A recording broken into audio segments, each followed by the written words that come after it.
Welcome to this week's edition of Black Authors Matter TV, where we interview the latest movers and shakers in the African American literary community. You'll meet some old friends, discover new ones, and stay abreast of the latest book developments around the country and even the world. So sit back and relax for the next 2 hours with Black Authors Matter TV co-hosts Gwen Richardson and Dr. Rhonda Lawson.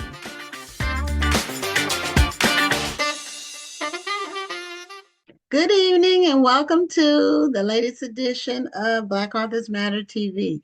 I'm Gwen Richardson, your host for tonight, and my co-host, Dr. Rhonda Lawson, will be joining us shortly. Before we bring on our first guest, I have a couple of housekeeping notes. One is the registration for the 2026 National Black Book Festival is now open. If you're an author or a publisher or entrepreneur and you want to secure your spot, then you can put your deposit down, and the registrations are ahead of where they were last year. So we do expect we normally sell out sometime in July. And so the best time to sign up is during the early bird registration, which is from now until the end of March. And also our Black Authors Matter Children's Book Awards process is open, and you can submit your book if it was published in 2024, 2025, or 2026. If you're interested in submitting your book, go to blackauthors.matterBookAwards.com. And finally, the NAACP Image Awards announced the nominees for this year's awards. And in the literary category, we want to congratulate all of the nominees. Some of them have been on the show in the past year, so we've been posting reels from the interviews on our Facebook page.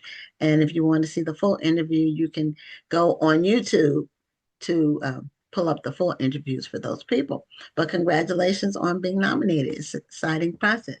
Rhonda, how's your week been? You need to unmute so we can hear you before we bring on Brandon. It's not unmute. Oh, okay. But you act like you were getting ready to chop, and so that's why I asked. So how's your week been? You know, the weeks are going by so fast. The weeks are going by fast, but no, it's been a great week. Black History Month Literary Weekend is coming together really, really well. Shouts out to New Orleans. They are really coming through. I got another community partner that came on. I got another sponsor for the meet and greet on Thursday night.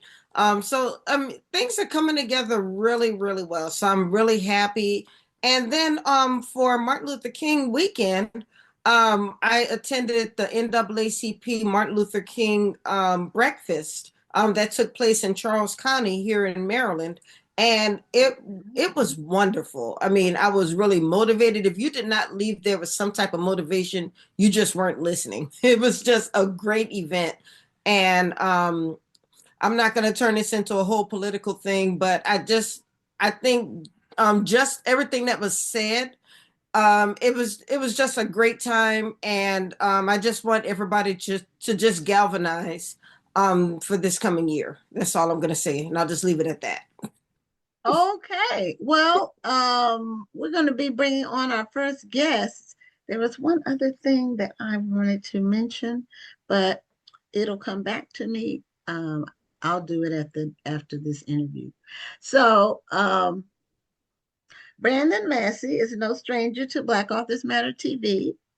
I think we've had him on for his last 5 books, and he was also a featured author at the 2025 National Black Book Festival. So, Brandon, welcome back to the show. Hey, how you doing? I see you have a backdrop now. Usually we see your office or something like your laptop. It's blurred out a little bit. It's blurred out. Okay. So, but welcome back to the show. And I did want to, this is his book. So he can show you the book, Yeah. but I have the book Backwoods. Yeah. because our book You club are read a this book. busy, busy man because the book that I read for the event was a new book, and now look at you now. Yeah, he has a new book. Another one. Yeah. Our book club read this for January, so we had our meeting to discuss Mhm. it on the second Saturday in January, and it got a high rating. So Good. That's good to in hear. fact, everybody gave it the same exact number, and that hardly ever happens. So out of Really? 5 stars, we all gave it a 4.25. Everybody. Okay. So that's All a right. strong Exactly. rating. That's a very precise number. Well, you know what happened? See, with the book club, the first person who rated it gave it that number. And so Mhm. then we all said, well, yeah, let me do that. And then the next person said the same thing. So that's how it got going. That's how it started. But Okay. I'll take it. you have a good storyline with this. And I just want to give a couple of comments on my feedback. I didn't Mhm. like the main character for a little while till it got later in the book. Nick. Yeah. Because he, Selfish. as a Mhm. business owner, the moves that he made were just plain stupid. But And I I think was Right. I think that's the mark of a good character. I don't believe that a main character should be somebody that everybody likes. I think a Mhm. main character or a really good character, an effective character, should be somebody that draws emotion from the reader, whether that's going to be anger, whether it's going to be sadness, whether it's going to be joy, whatever it is, it should draw Mhm. something from that reader. So the fact that you didn't like the main character, that means that Yeah. it drew something from you. It made that character made you feel something. So that's a great thing. It did. I grew to like him later in the book, but in the beginning, when he was making his business moves, I was very, very upset with him because as a business person, I'm like, that's stupid, you know. So anyway, but he redeemed himself later on in the book, and it didn't go the way you did a good job of keeping Thanks. the reader uh, on edge, but also not knowing what was going to happen next, like anticipating. Yeah. And it was not predictable at all. It's Good. not. Good. So, congratulations on that. Thank you. Thank you. Mhm. Yeah, I mean with Backwoods, the story behind this one is I actually wrote this book about 8 years ago. Oh, And nice. yeah, yeah. And at the time I finished it, I wasn't really sure how it fit in with everything else that I was publishing. So I just set it aside. You know, and most writers who've been writing a while, you have a book like that where you finished it, but you don't publish it right away for whatever reason. And then, I was just starting to. There's someone who's read pretty much all of my books from like the way, way back. So he had kept asking me, like, "Hey, you got anything else I can read?" I'm like, you know what? You keep asking. I'm gonna let you read So this that's book why it that's just came out sit. so quick. That's why Yeah, it was so quick after the last book because it was already written. But yeah, it that's was already great. done. That's Yeah. great. So, and so he read it, and then he had great feedback, and then I thought, well, you know what? Let me read it again. So I read it again. I actually liked how it turned out. I had some things I had to tweak a little bit, but um, just the basic story of someone who um, is in this predicament with his business where he needs a tremendous amount of money in order to get from underneath the threat that this crime lord is posing. So he decides to hit up his granddad who's sitting on hundreds of acres worth millions. Um, I really just liked the core story, and then a lot of the historical aspects of dealing with the plantation and the overseer character. That type of stuff I really hadn't touched upon in a long time, really since probably Dark Corner. Okay. with- Okay. Now yeah, I'm gonna interrupt you for 1 second yeah, because I noticed I could feel the elements of Dark Corner in yeah, this book. So it was like a harken back to it. I was yeah, getting those feelings that I got from Dark Corner, which is my favorite book yeah. I of. know that that's your Mhm. favorite. That's my favorite.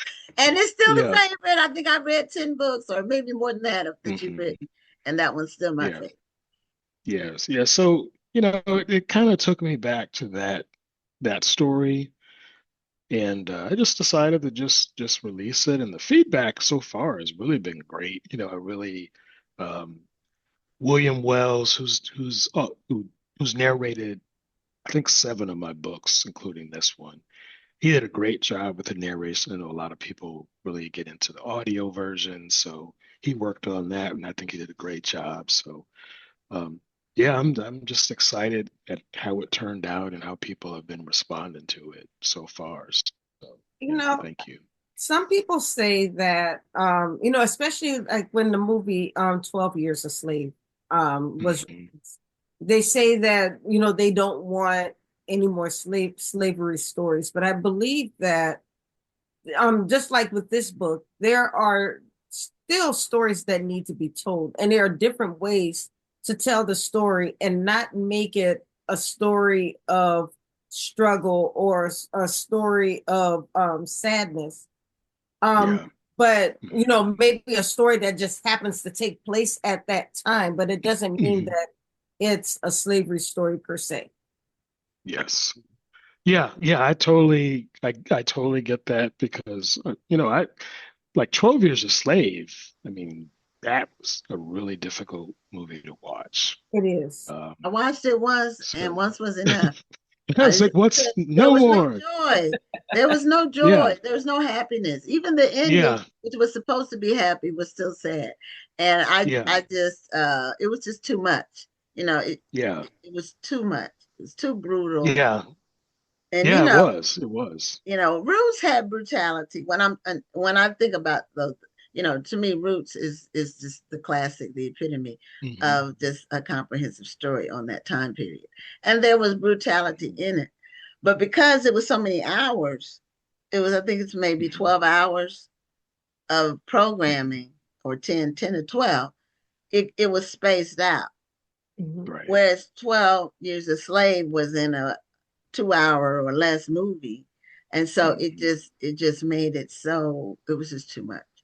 So Yeah. in fact, if someone wants to watch something on that period, I would not recommend that movie. To Mm. me, if you really want to know the comprehensive parts of that period, to me, Roots is still the classic because Hmm. it takes you from Africa all the way to Right. freedom and 4 or 5 generations in between. And it's just really, Yeah. it's a classic. But um, Well, I yeah, didn't want to digress too much because I think Brandon was no. actually about to make a point, though. Mhm. Oh, well, yeah, I mean, I was just gonna say that normally that particular time period is something I tend to stay away from with stories because of the traumatizing aspects. I don't necessarily want people to pick up my books for that and get that. Like, oh God, picked up his book and it was traumatizing. I never want to read him or anything, and like that again. I don't necessarily want that experience for people. So I felt like this story kind of tackled um, the whole overseer plantation slavery from a different angle, um, where really it's more of a family legacy type story, um, not necessarily white oppressed black people being oppressed by white people necessarily. There's that small aspect with one of the characters, but this is really about Nick, his grandfather, and their their ancestry, and how all that's gotten. Humanized. You kind of humanized many of the Yeah, figures who lived during that time. yeah, yeah. Well, it really is a contemporary story. The whole Right. story is in the now. Hmm. It's Yes, just exactly. reflections on that time. So Yeah. it's not uh, a, a historical fiction story. It's No, a no, not at thriller. all. It's a thriller. Hmm. So Hmm. and and it's a quick read too. Yeah, yeah. It turned out it's like 63,000 words. I tend to think of books in like word count, Words. but Okay. yeah, yeah, a pretty quick read.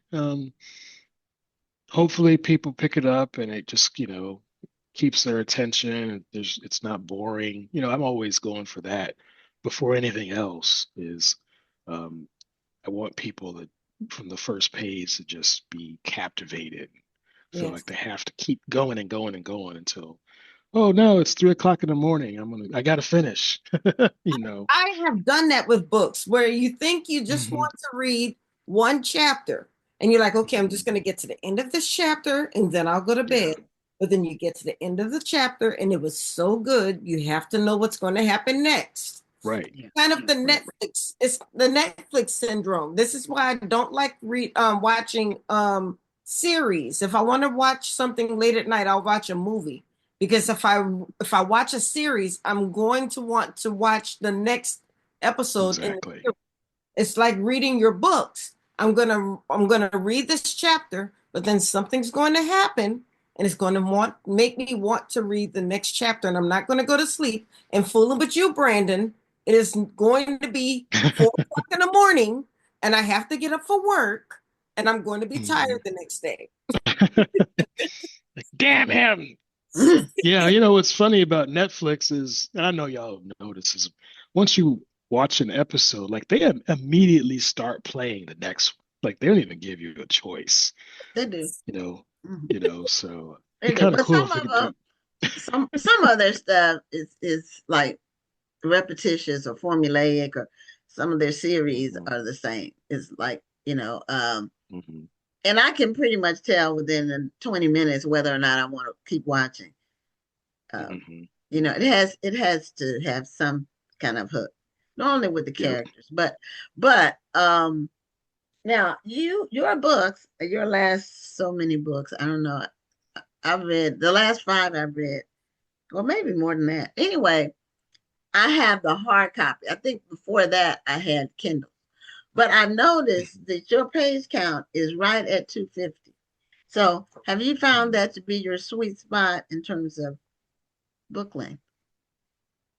Or is it the It's page really just where word it count turns.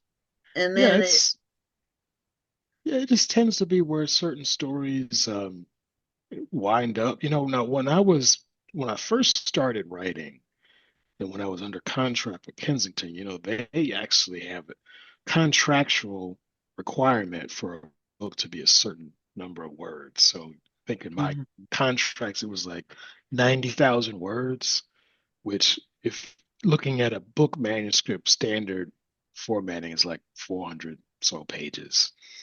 Um, which is okay. I mean, sometimes like Dark Corner, I mean, the book was well over that. It was It 500 was like a pages. hunt. Yeah. Like I I don't even know where all loved that it. came from. Dark Corner, Uh, 500 pages. Dark yeah, Corner's 500 pages. yeah, Brandon. this is long. It's his longest book. It That is. Okay, Brandon. I'm gonna have to bring a snack for this one. I haven't read it yet, but I you will be need to reading it read it. this year. It's his I best. will be reading it this It's year, but I'm a gonna have to bring five. a It's a six on a 5 point scale. snack. It is just Yeah, so good. But all of his books are good, and you have thank you. a good imagination and a great way of telling a story. And your character development is good. Um, you don't have a lot of slow sections where it's like a lot of descriptions. That some people get caught up in that when they write, and it just Yeah, like drag yeah, makes a book drag. Your book moves the whole every chapter something happens to where you want to yeah. keep reading. Thank you.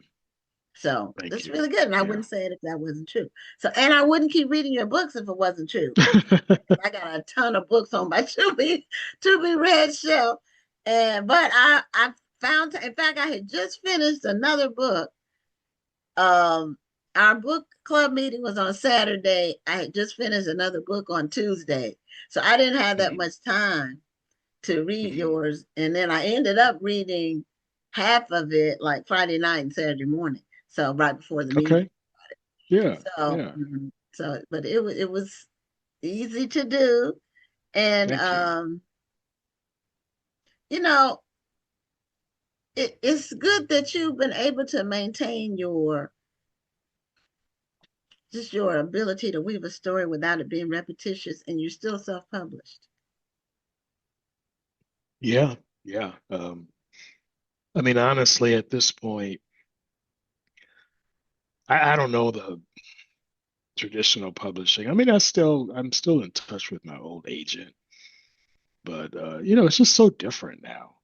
Just some of the most successful authors I've seen, like Black authors, they are self-published. Like I did this event in Detroit. Y'all familiar with this author, Jaquel J? You familiar with Mhm. her? Yeah, Right. she's been on the show. Yeah, Mhm. yeah. It was like she literally had like 500 people show up to this book signing. It was for this book club out of Detroit, and the line was out of the door. Like now, I've done a lot of book signings over the years. I've never seen a traditionally published author with a line like that. Like, and I've done signings with Eric Dickey, and he didn't have lines like that. It was crazy. So, yeah, I mean, they're just, at the end of the day, I think readers just want someone to tell them a story that they get captivated by reading. They don't Yeah, care if it's self-published or not. They no. just want a great story. So, Brandon, I've got to say that a testament to you is that this book has only been out since October, yeah. and it's already gotten 141 reviews on Amazon, Yeah. which is amazing. So Yeah. the fact that you are getting people who are clamoring for your work. They're not just reading one Brandon Massey book and then moving on to something else. They are reading multiple Brandon Yeah. Massey. They're looking for your books and they are taking the time to leave a review, which means that you're leaving an impression on your readers. Um, Mhm. and the fact that you're self-published, this is you are actually kind of the blueprint for many self-published authors. What Mhm. is it that what is that one thing that you can tell self-published authors that they should be doing? Or what is it that um I don't know, what is it that one thing that you think that they should be doing that maybe they're not doing? Or what is that thing that you're doing that's really resonating with your readers?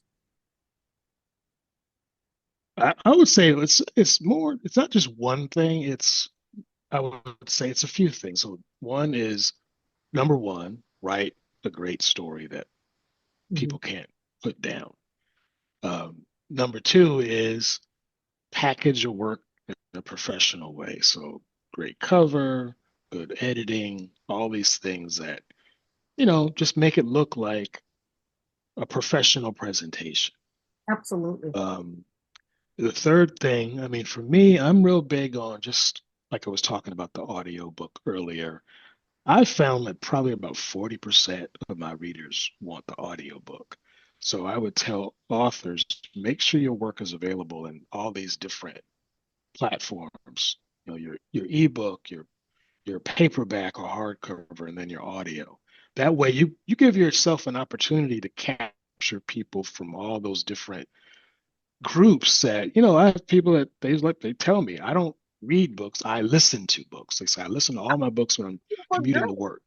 I Yeah, tell people all the time. I don't have time to sit down and yeah. just read a book. I love reading books, but with Hmm. my schedule, the way my schedule's set up, I don't always have time to sit down and actually hold a book anymore. So I Exactly. listen to them while I'm exercising or I listen to them while Yeah, I'm driving. So yeah. I totally get that. Yeah, so that to me has really been critical is And that's something I've really been focusing on the past few years is making sure every book had an audio edition. And I've noticed my audio sales have, like I said, they're like 40% of the total, and that was money that until I invested in getting those audio editions done, I was leaving that money on the table. So I would tell people, um, it's really important. And that's a market, that's a format that's growing still. Like the print editions, those sales are basically flat across the book industry. Mhm. But audio is growing. Younger people, you know, Gen Z, Gen Alpha, well, not Gen Alpha, but Gen Z, they're listening to audiobooks, the younger millennials, they're listening to audio. You see them walking around with their earbuds in all the time. Sometimes they're listening to audiobooks. So just, yeah, I'd say that's really You're important listening to for music and you're authors. actually listening to books. Yeah, yeah, yeah. So I think and I've also noticed, and this is just not something that you can really plan, but just a lot of these book influencers, that's a new thing. TikTok, Bookstagram. It might be worth for someone who's trying to get the work out there to reach out to some of these influencers and give them a review copy of your book. Some of these folks have thousands and thousands of followers, and they can really, help drive sales, visibility. Yeah, How many we books had do you have now? I have out 19 novels right now, okay. and then a few short story collections. So like 20 plus um, So, at this so point. another part of it is you've been around for a while. Yes. Um you're not a person who wrote one book and thought that you were going to be famous off of one book. No, my first book did very poorly. I tell people that like you can't count on your first book doing much of anything. It's the books after that. So yeah, that would actually be another good point. Keep writing. If the first book doesn't pan out, put out another one. Learn from that first one. Put another one out. Put another one out. And eventually you give yourself the opportunity to catch on because some people they may never read that first book, but they discover you with your third book or your second book or whatever. But Right. if you had never written those, yeah, So many people think, okay, I wrote one book, now I'm gonna set the world on fire. No, that's not gonna happen. no, You might no. end up setting your book on fire. Absolutely. Yeah, Gonna set the world on fire. And Brandon was a featured author at the very first National Black Book Festival. yeah. So Thank you. we Yeah, were at George R. Brown. That's how, and we're in year 19 of the event now. So that's how long I've known Brandon. A yeah. lot of the people who come on the show that are prolific authors, I met them 20 years ago or more Mm, especially when we had the walk-in store, when we had a brick and yep, mortar. But yep. I don't think you ever came to the store. I did. I was at the You store did? once. Yeah, You did? yeah, Okay. Okay. See, I don't yeah, remember. Um, yeah. That was so like 20 years ago. Yeah. yeah, that's yeah. Um, Hmm. I noticed your book, and I appreciate this as a person who's very anal about editing or unedited work. Your books are very well edited. I rarely Thank you. even see any mistakes, or maybe one or two, but they're very well edited, which I appreciate because Yeah, thank you.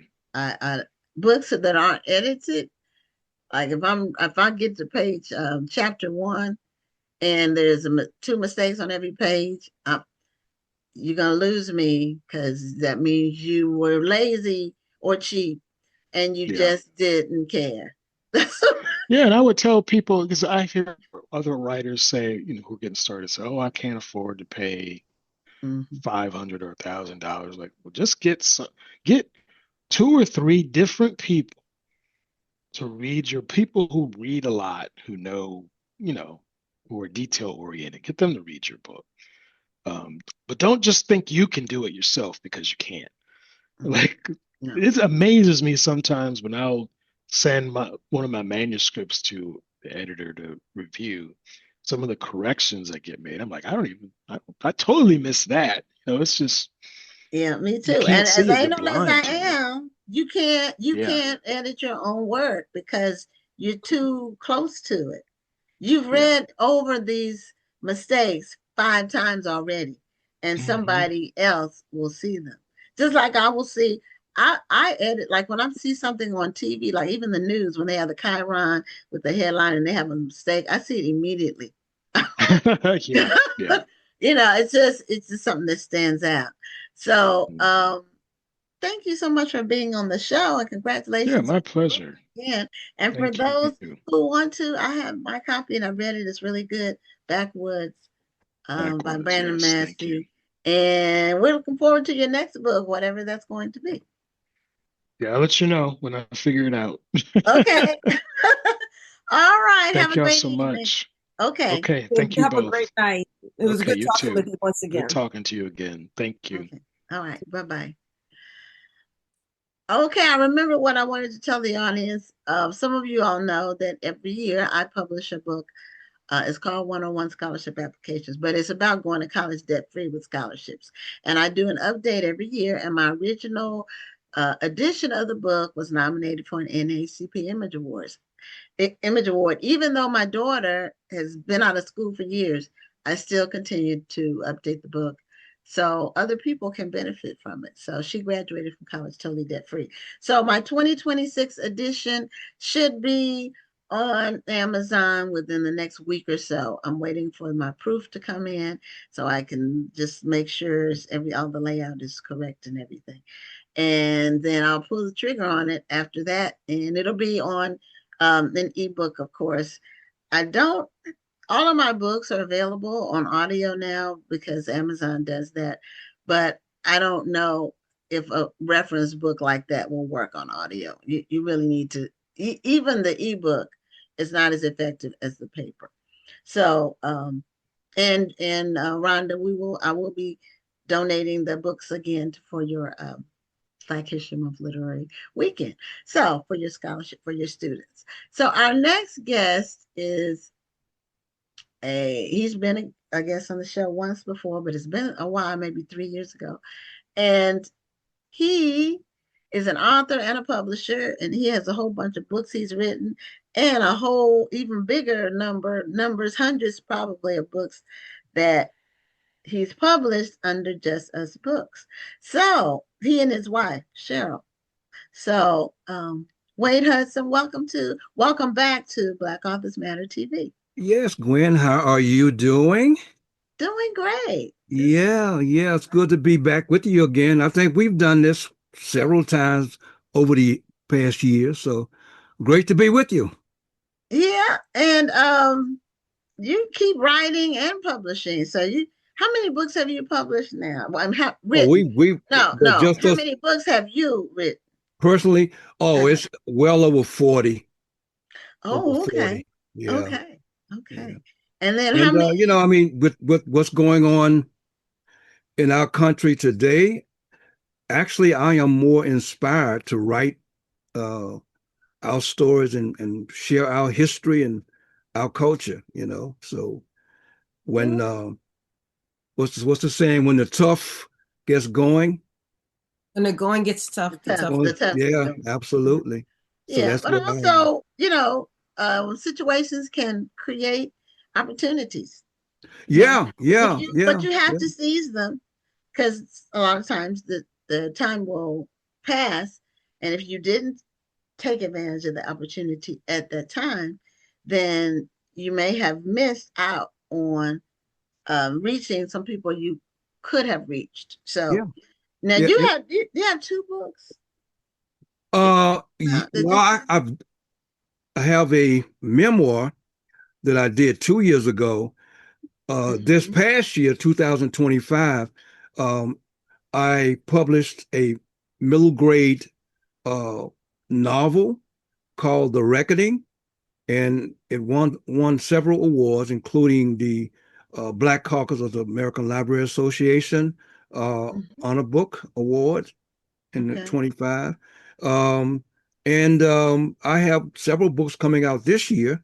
I think you saw my post on Facebook for Black Boys, I See You, which Yes. is a picture book that will be released in September of this year.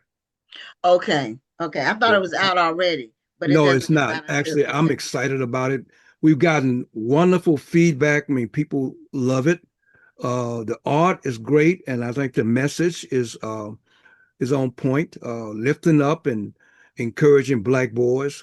They certainly need it today. And again, the illustrations, Keith Mallett did a wonderful job with the illustrations. Okay. Does he illustrate all of your books or? No, we've used different illustrators over the years. E.B. Lewis illustrated a book I did 2 years ago called Invincible: Fathers and Mothers of Black America. Don Tate illustrated The Day Mother Voted. Okay. That came out a year and a half ago. So there are a number of wonderful, very talented illustrators that we've worked with over the years, including, Just Us Books. So when you say including Justice, oh, you mean that you work Yeah, with your because, book and the publishing company too? right. I'm sort of referencing my personal books, but Okay. Just Us Books as a publishing company, we've used a lot of Black illustrators over the years. In fact, we've given some an opportunity to be published for the very first time. So we're happy about it. Because, we've been around, Gwen. This is, Yeah. well, this is our 38th year. Yeah. Yeah. Yeah, I became aware of you when we had our when we first went online with cushcity.com, and then we opened our I brick and remember. mortar I store. remember. And that's Mm-hmm. how long ago was that? 26 years, 27 years. Yeah. Yeah. So So we're hanging tough, right? you all are, and it's been you and your wife the whole time. Yeah, my wife and I, but also my daughter Katura works with the company, and our son Stefan, and of course we have other employees. And in fact, two members of my family had been with the company for 30 plus years, so it's a family affair as well. That's wonderful. Extended family affair. Right, that's wonderful. Because family businesses can't, well, all business is challenging, Absolutely. but 5 years is that mark where they say if you last 5 years, you have more of a likelihood to continue on. But having your children and your extended family involved with the business is not always a simple or easy thing to No, it's do. not. No, it's not. Um, We've been fortunate. We've not really had any major problems. I've heard horrible stories of families trying to work together over the years, but we've really never had that kind of problem. There's genuine respect that we have for each other, uh, from the top on down, and I think that's important. And everybody is valued. Everybody's important. Everyone has an important role to play, and we encourage each other to fulfill those roles, carry out the responsibilities, and so we're blessed. We're blessed. Now you had a book called Defiant. Was that your memoir? Yeah, that was my memoir. That came out 3 years ago, and it did extremely well. Won a number of awards and was on bestseller lists as well.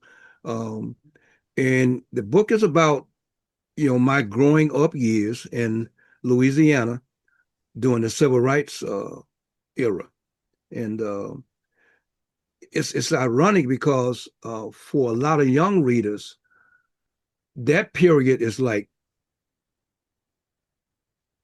300 or 400 years in the past, and so it's good to really bring that back, so that they can understand and appreciate the progress that has been made. Because what I do show in my memoir is how much progress has been made during my lifetime, because the world that I was born in is in many ways so different than the world that I'm living in now. I mean, I share, how much progress women have made, since I was a little kid.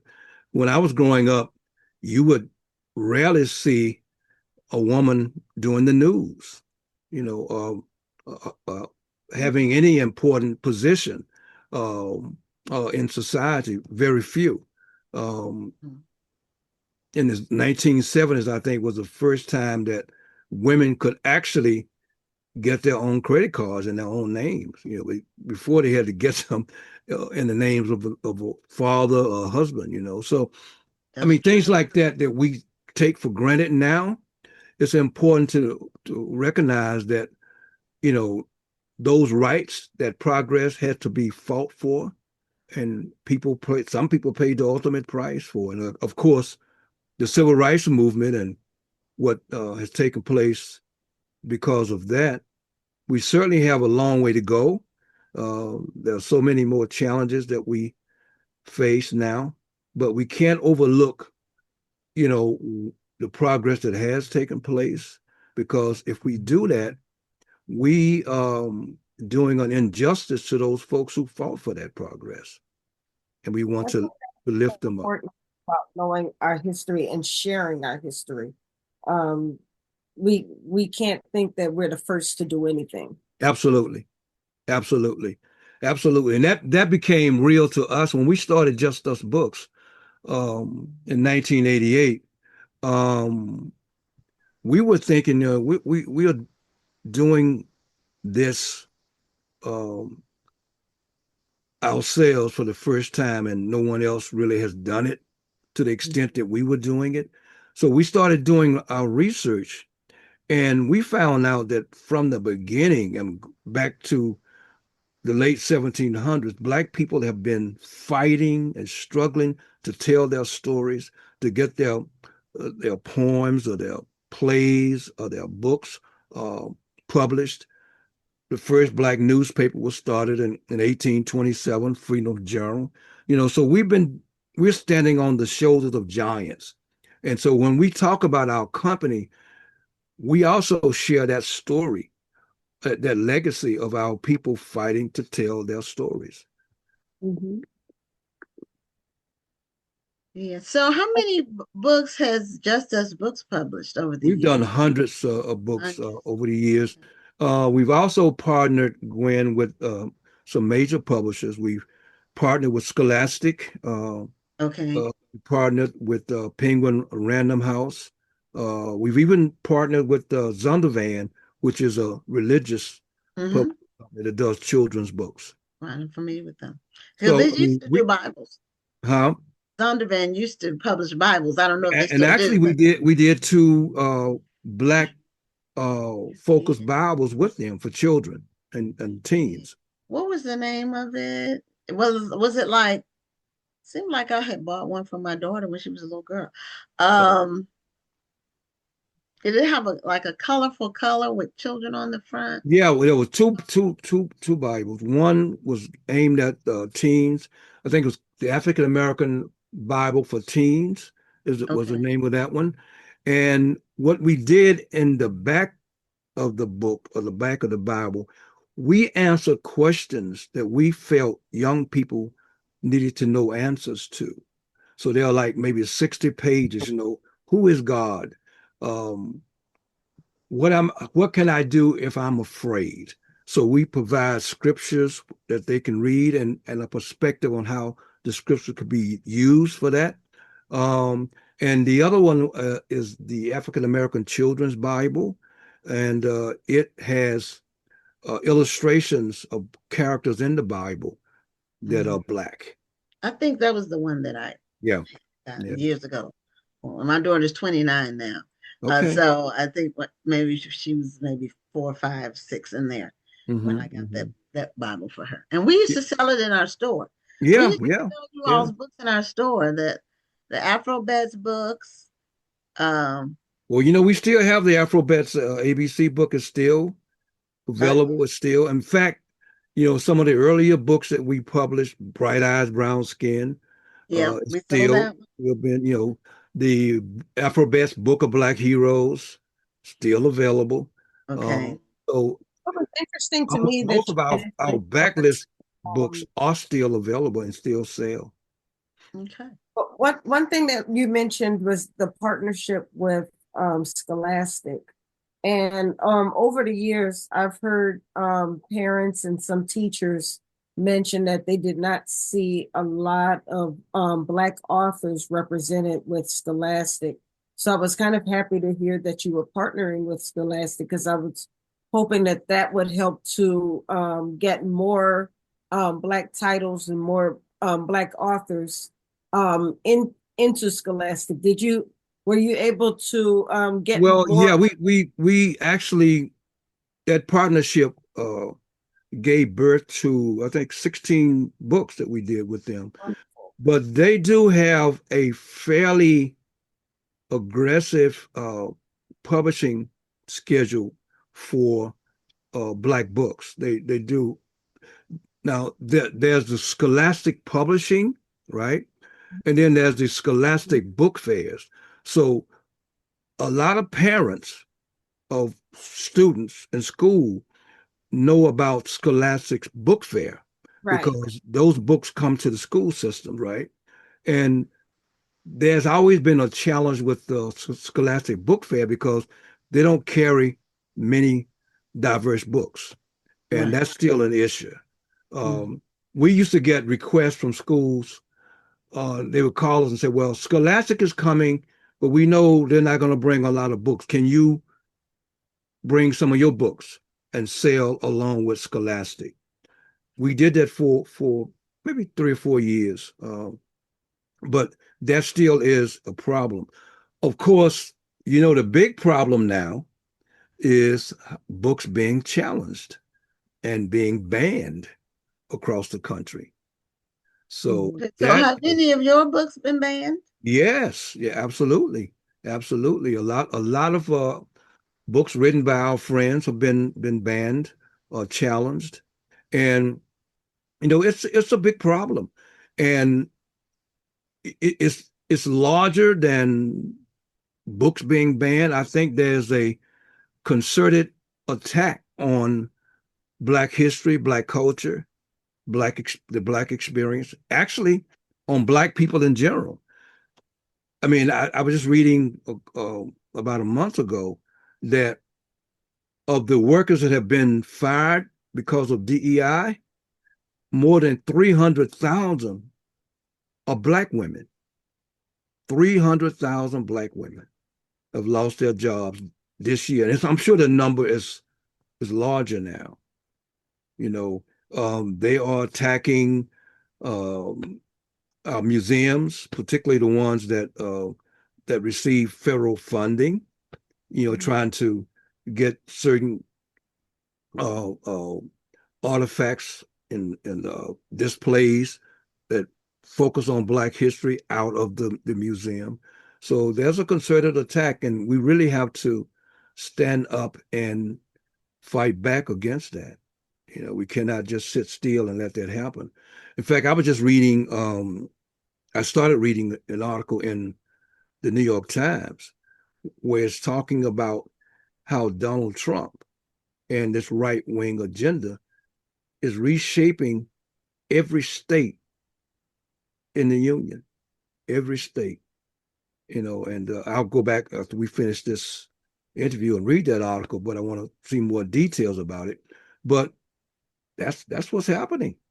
That's what's happening. And Project 25 is being implemented, and they're trying to take us back to 1940s and 30s when white men, mostly with money, ran everything. Yeah, well, we're not going back there. No, we got to fight against it. We're not going back Yeah. there. These are not the same people. How you were talking earlier about how young people think the civil rights movement was like 400 years ago. Yeah. Yeah. But even with, my parents and how they grew up in a rural society, it's hard for me to visualize any of it, Mm-hmm. because that wasn't my experience. Right. So, Well, that's why books are so important, because yeah, you can uh you can convey what took yeah, place. yeah, yeah, You yeah, can keep the and storyline going. You can keep absolutely. the And there's so details going. many, I Mhm. mean, there's so much that's still not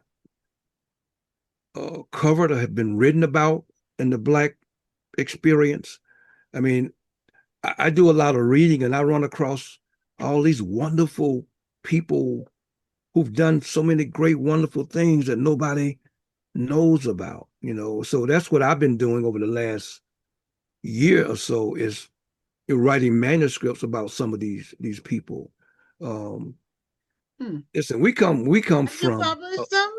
huh? Have you published the No, ones? no, no. They are manuscripts now, but Right, that's what I was. yeah, they will be published. You So know, are they on a like a for young readers? yeah, Or yeah. So all of our books are for young readers. For picture books on up to YA. Uh, oh, okay. what I we didn't do. realize that. Yeah, yeah, yeah, yeah. Okay.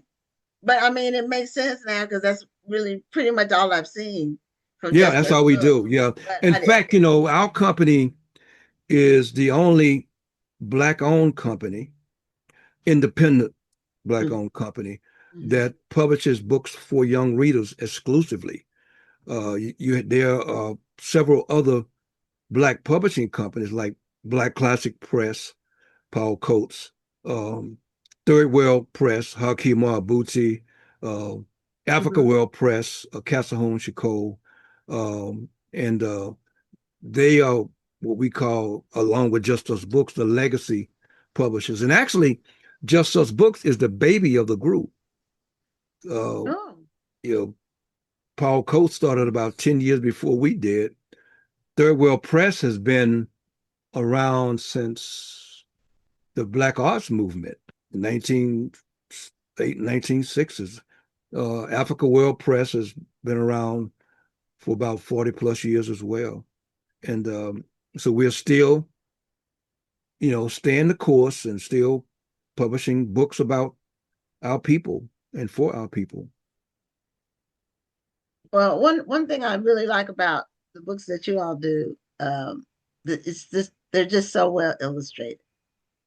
Oh, yeah, So absolutely. colorful. And you mentioned Keith Mallett. He we used to sell his art when we had our store.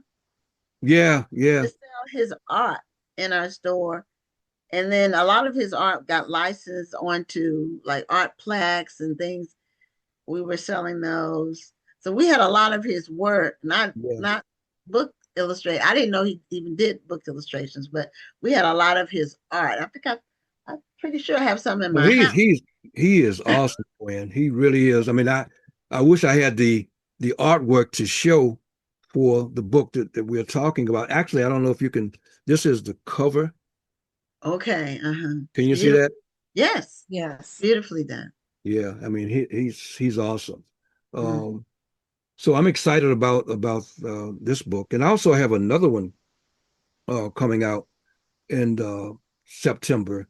It's called "What Shall We Tell You," and it's a book that is aimed at encouraging and lifting up uh, young people as we try to deal with this toxic environment. You know, we want to let them know that we love them. We're here to support them, no matter what they're going through. They will get through it. Our ancestors got through it. We'll get through it too, and they will. So it's a book of a love poem, really, to young children. Mm. So I'm happy about that one too. So, if someone wanted to get their books published through Just Us Books, how do Well, they go about it? yeah, you would have to go to our website, www.justusbooks.com, and there's information there that can direct an aspiring writer or illustrator on how to submit work and what we are looking for. So that's what I would encourage them to do, to go to our Are there website. any specific genres you're looking for at this time? I'm sorry. Are there any specific genres that you're looking for at this time? We're always looking for manuscripts aimed at the middle grades, um, from a grade 4 through 6. So that's the 9 through 12 age range. Um,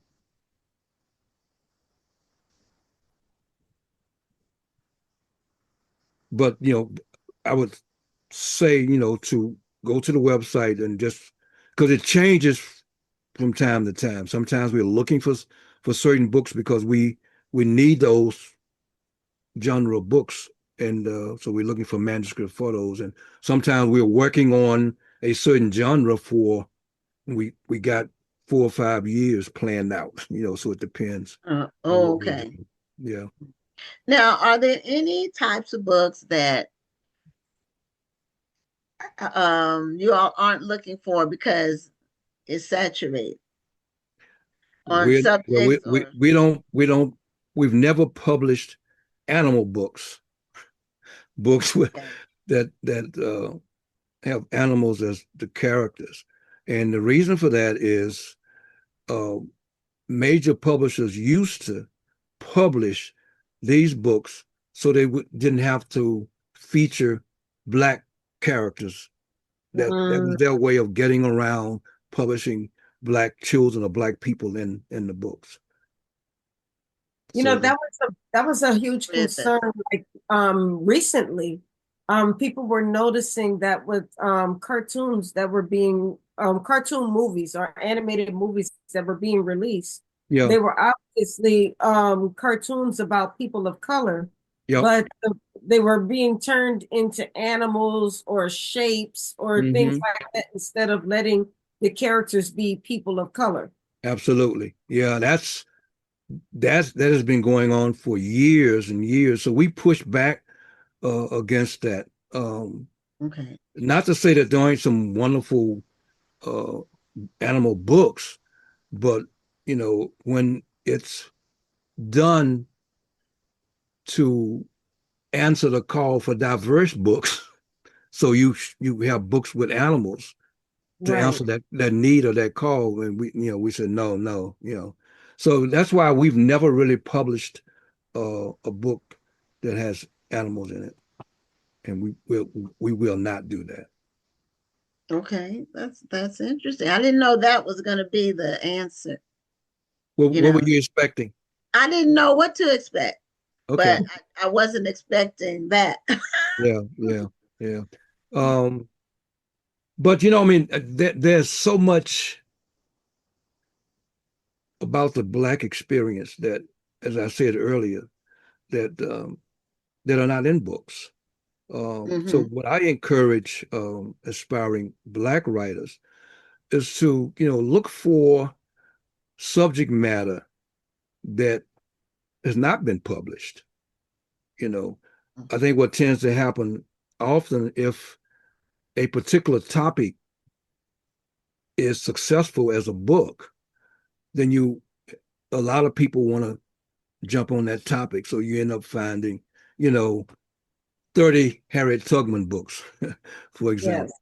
when Yes. there are so many other um, abolitionists or Black leaders who've done so many great things to advance our cause that no one knows about, And along those lines, for years, everybody heard about Rosa Parks. Yeah.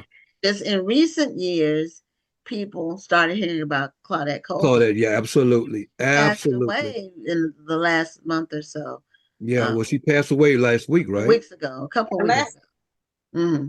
Yeah. But I there think the were New York books. Times did an article on her, I think yesterday, maybe Sunday. Okay. Yeah. So But there were recently books published about her yeah, in recent years. Same thing with Ruby Bridges. I mean, there were no books really about her until maybe 20 years ago, I think, roughly 20 years ago. And such a phenomenal story and courage exemplified by this 6-year-old kid, 7-year-old kid, and very few people knew about it. now, I mean, she's an icon because a couple of people wrote about it. And well, George Ford, a good friend of ours, actually illustrated the first picture book about her. Mm, And Scholastic did the book. okay. Okay. Well, we're at the end of our time, Wade. Oh, wow. Where does the time Yeah, go? it This goes went by so quickly. fast. It does. Yeah, Oh, man. It's But been a good conversation. yeah, yeah, but absolutely. Absolutely. thank you for your perseverance and your commitment to what you do, because I think people don't realize how much of a commitment it is Absolutely. to Absolutely. persevere in this space. Yeah, yeah, Um, because absolutely. you have to be committed. You can't Absolutely. just be totally motivated by money, although money does solve all things, as the Bible says. but you need to have the commitment, and you've withstood the test of time. Absolutely. And And so have you. And I congratulate you on what you've done. What you do is so important because you give us a platform. You promote our books, and we need more like you. So thank you. well, you're welcome. And where are you all based out of? We're actually in New Jersey. Okay, In New okay, Jersey. Yeah. okay. You're Yeah. from And Um, just for those Louisiana? those Did I hear people you who say may you were be from interested, Louisiana? I'm sorry. Did I hear you say you were from Louisiana, or had you I'm been? originally from Louisiana, right? But I Mhm. left Louisiana decades ago. So we've been Okay, so living I'm, here in I'm New from Jersey. Louisiana as well. You are? What about? I'm from New Orleans. Okay. Yeah, I went to college at Southern University in Baton Rouge. Oh, Yeah. wonderful. Yeah. okay, Yeah. wow, okay. Yeah. Well, it's a small world. At least once a month, we both one or the other of us find out that a guest is from our hometown. So that, I mean, it's a small world. It So is. It really is. Yeah, absolutely. Yeah. so anyway, thanks so much, Wade. Say hello to Thank your friends you. for See you us. guys later. Take care. Okay. Have a Bye-bye. good night. Okay.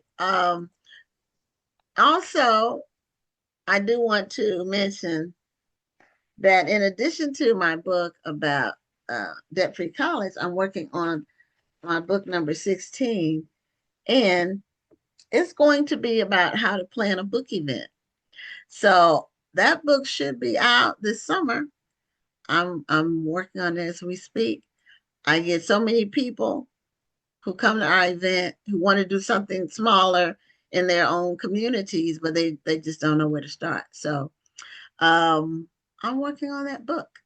So anyway, when it's available, when I finish, I'll let you know. When it's available, I'll let you know that as well. So our next guest is new to the show. Her name is Rebekah Cole. She has a book called All That She Wants, and she has some other books that she's showing there on, on the background. So, Rebekah, welcome to Black Authors Matter TV. Thank you. Hi, Gwen. Hi, Hi. Dr. Rhonda. Thanks for having me. You're Thank you for being here welcome. tonight. And I hope you fully recovered. I know you were not feeling that well last week. I was not. I got attacked by the virus, but I am better, much better. Okay. Thank you. Okay. Well, that's good to hear, because it is something going around. It So definitely you need to is. be fortified with your immune system needs to be boosted, because there's lots of germs out here. Yeah, got my And elderberry on stash. So okay, so your new book is All That She Wants, and it just came mhm. out in December. Is that the one on the bottom? I think. Yeah, I'm probably blocking it, but yeah, Okay, yes, this is okay. yeah. Because I saw the What is cover it? online, and it's a beautiful cover. Thank you. I designed it. So yeah, I'm so Oh, excited. Congratulations. Thank you. I'm so excited I could put graphic designer behind my name. oh, okay. Now, are you self-published or hybrid or? I am self-published, so I have my own publishing company, Simca Scripts LLC, and so I have several books under that umbrella. And so I do self-publish my books, and my daughter also wrote a book. Shameless plug, but this is Can you Okay, guys see it? you went away. Okay. Girls Fish too. So my daughter's a published author now too. Okay, now is that a children's book? It is a We children's couldn't book. really see it. It like, Girls Fish too. is Yeah, that it's linked. okay? It's linked on my page, though. Yeah. Okay. Now, the other books that you have behind you are those, they look like they might be in like a fantasy genre or. Well, it's a trilogy. So I've been a published author for 10 years now. So in 2016, I first published Women's Voices, and that was my debut novel. I had been writing and writing for years since I was a kid. This love to write, love to read. And I finally published Women's Voices. I got such great feedback from readers. They were asking what happens next. So, and then I wrote a sequel, and then it became, okay, but we need more. And so then it became a trilogy. And I was like, okay, enough of the Miller family drama. So I have a trilogy under my belt. So that's Women's Voices, Janetta's Death, and Divided by Blood. Yep. Okay. Well, the readers will give you the feedback. Absolutely. And a lot of times, if you write characters that come to life, the readers will want to know what happens to them. And then, you're like, well, this is not a real person.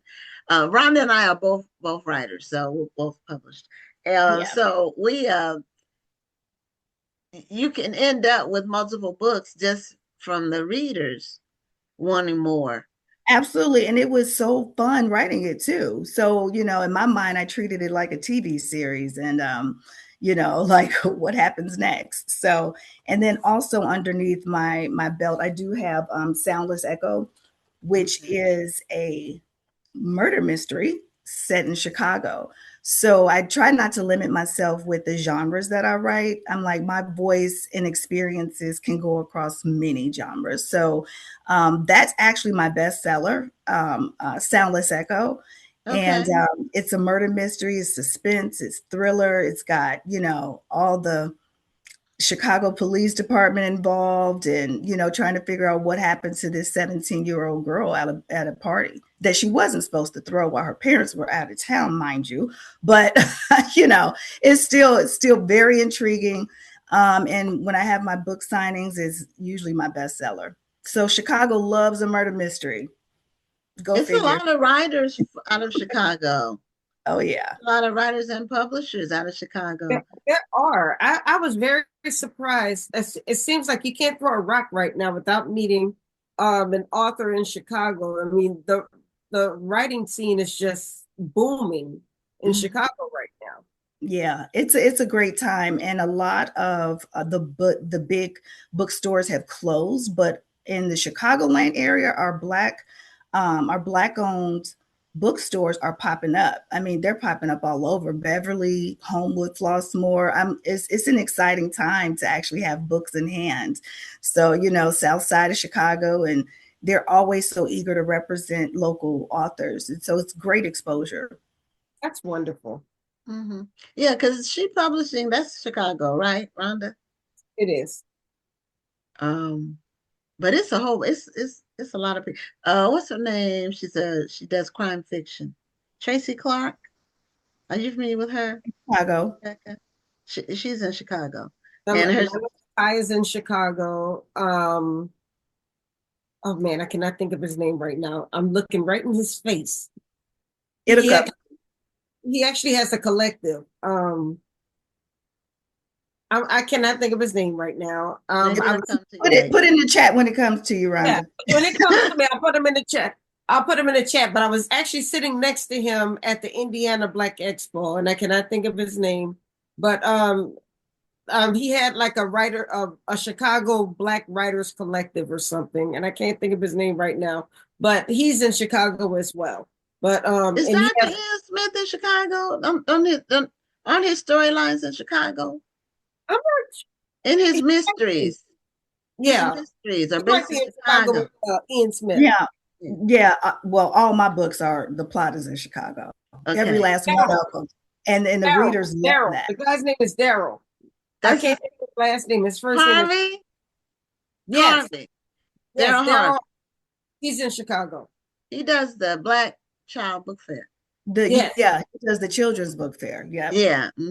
Yeah. And the reason why his name came to my mind, because I'm writing this book on book events. And so, I realized we've interviewed like 10 different people that do book events, which is great. And their interviews are all public on YouTube. So it's great information for me to use for my book. Anyway, You. he does the Black Child Book Fair, and it travels around. Yes, But that's he's it. based in Chicago. Yeah. So it's It's a quite real. yeah. And then every time I have a book signing, it's always so great to meet, local authors coming from, Wisconsin, Indiana, Michigan, all over. So it's really a really good community here. Yeah, because that area is kind of close together. The Oh, yeah, states are, absolutely. it's kind of like the DMV, or the East Coast, It and is. that, between DC and New York, like everything is connected. Everything, you can go from one place to another. Texas is the opposite of that. Every, everything here is far apart, even in town. Even in Houston, I can drive for an hour and still be in Houston on the freeway. So it's I've spread out. heard. I've Yeah. heard. Yeah. But Yeah. did you get a chance to read all that she wants this time? No, I tell people my to be read shelf is overloaded because I of this already know. show. Because this show, we've interviewed over 800 people. Most of them are authors. So it's what I try to do. My favorite genre is historical fiction, but I also like mysteries and thrillers and things like that. I try to support, even if I don't read somebody's book, if I think I might read it in the future, I try to support them by purchasing it, even if I don't get a chance to get to it, because almost every week or every other week there's a new one that I'm adding to my. Yes. And, a lot of our readers are addicted to certain authors, right? So when you have a fan base, they really want more and more and more out of you. And so I've been writing and being published for 10 years. And I was listening to the other authors before me, and it's like the audiobooks is really booming, and it's a great investment. And so this year I'll be investing in myself and, my author path and career, and definitely getting these books on audio, because some people are always in the car or waiting at their kids' sports events, and they're like, hey, I can listen. So it's kind of difficult sometimes if you have a challenging schedule to just sit down and read a book. I used to enjoy my reading on the train when I would commute downtown Chicago to work. I would write the majority of my novels while I was on the train commuting. So it's, the audiobooks is a great investment as an author. I just have to decide which of my books I want on audio first. So, I have the trilogy, and then I have the suspense thriller. And I also wrote a caregiver journal. So I have a caregiver journal because I was catapulted into a caregiver role in 2024. And it just really helped me to have my own journal, to write my own thoughts and write down medications, doctor's appointments, things like that. I was kind of frazzled at first, but then I got a little pattern going. And so that's probably like the blue that you see behind me. But this is my caregiver journal. And so all of this is on my website. Is So You're a Caregiver, Now What? Because, most people are just thrown into being a caregiver. So that's my journal. And like I said, I have my publishing company, Simca Scripts. So I have about 10 books under that umbrella. And I really want. Do you publish other authors or just yourself?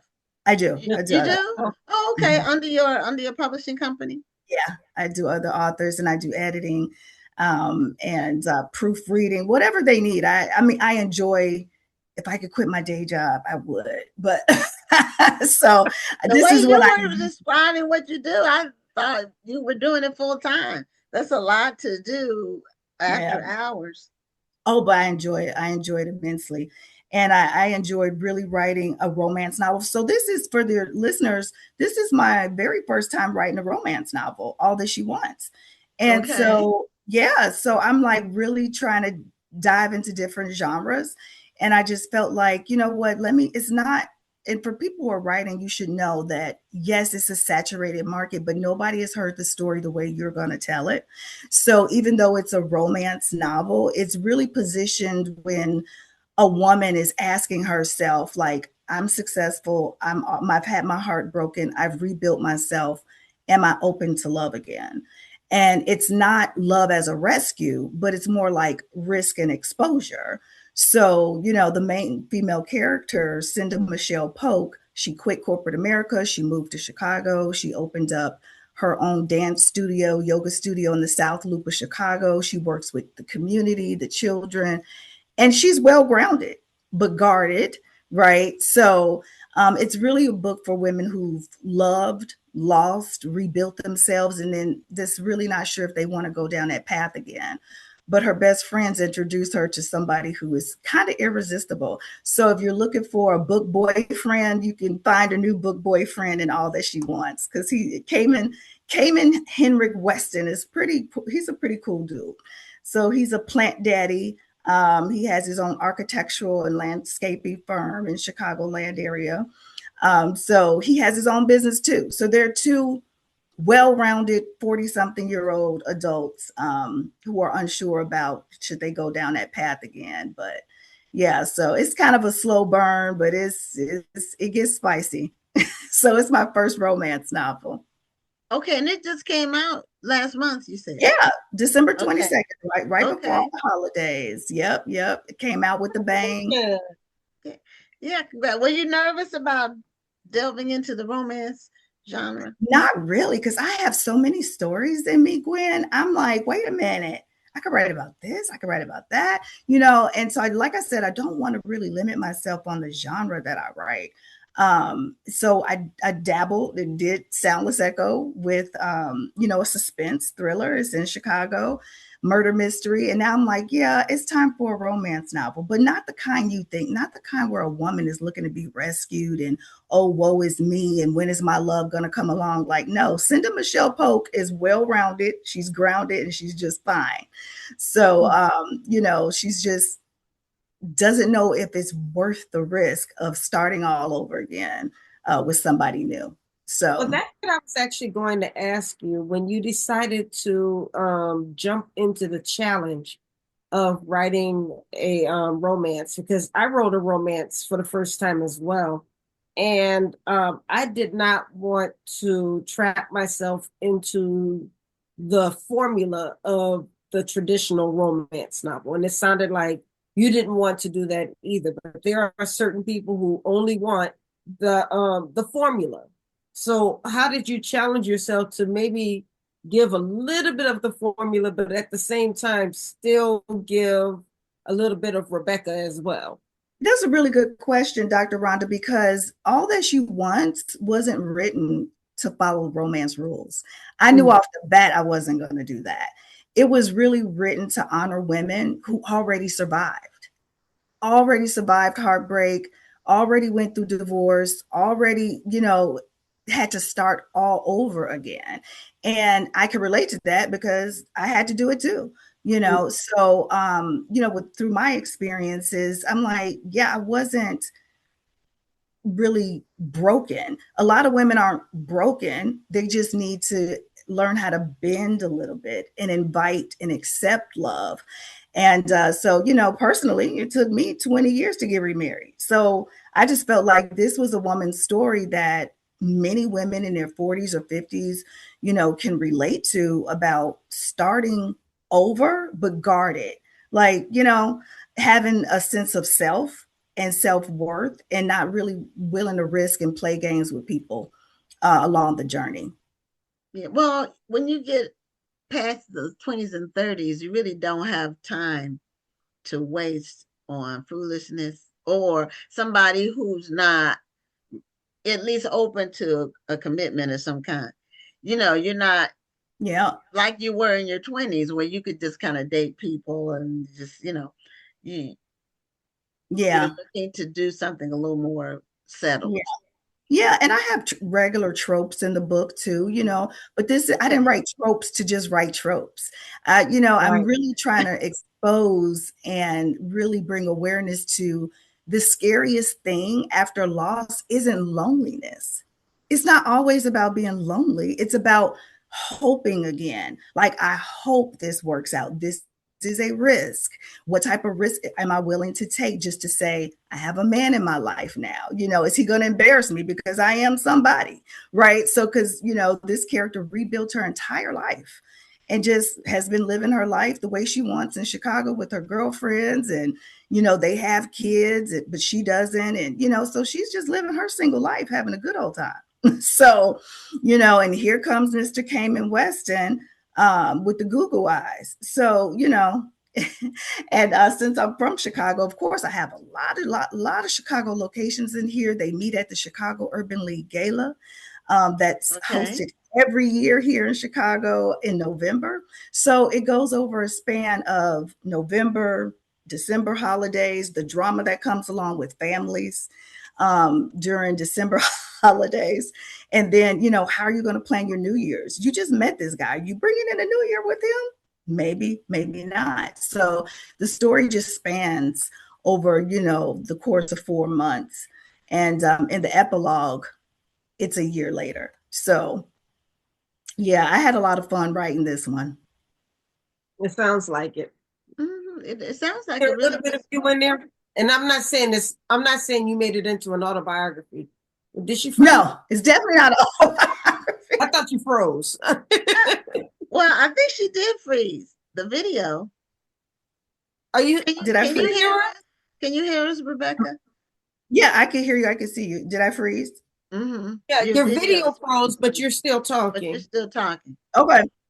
As long as you can hear us and see us. Okay, now you're unfrozen. Okay, so yeah, I didn't mean that you made. Is this an autobiography or anything? I just wanted to know if there's a little bit of you in the character. Oh, there's a lot of me because, like I said, it took me 20 years to get remarried. I wasn't here for the games. So, and it's not to say I haven't had proposals in those 20 years. I did, but I'm just very picky and choosy because I had been married before. Yeah. I'm established. I've been married. I got divorced, started over, got my career going, have my children, so there's that component of me in Cinda Michelle Pope where she is just not here for the games, just not. I mean, she's well-rounded, she's grounded, and she loves her life. So she's not looking to be rescued. Yeah, and I think when you've been through the first a bad marriage or divorce or whatever, you're more suspicious. That's what. That's an understatement. Yeah, the first when I was young, before I got married the first time, I just kind of took people as they were, accepted what they said about themselves. And yeah. I thought you took things at face value. But let me tell you, Gwen, we got technology. You got technology now. You don't have to take anything at face value. You go That's research. True. That wasn't available to me when I got married the first time or the second. But that's funny. I was very suspicious on, you don't know if the person is being genuine or not. And one thing about my husband, who I've been married to now for 33 years, we've been married 33 years. The first one was very short. The first one was short. It was a nightmare. Wow. It was a short nightmare. But anyway, my husband was genuine from jump. On the first date, he told me we were supposed to be married. I thought he was nuts, and we've been married 33 years. So, but he was just honest and genuine. He had no guile. He didn't play games. There were no games. He was all in. He was in love with me, and he wanted to marry me. And so that's what I needed after, the uncertainty of the previous situations. Yeah.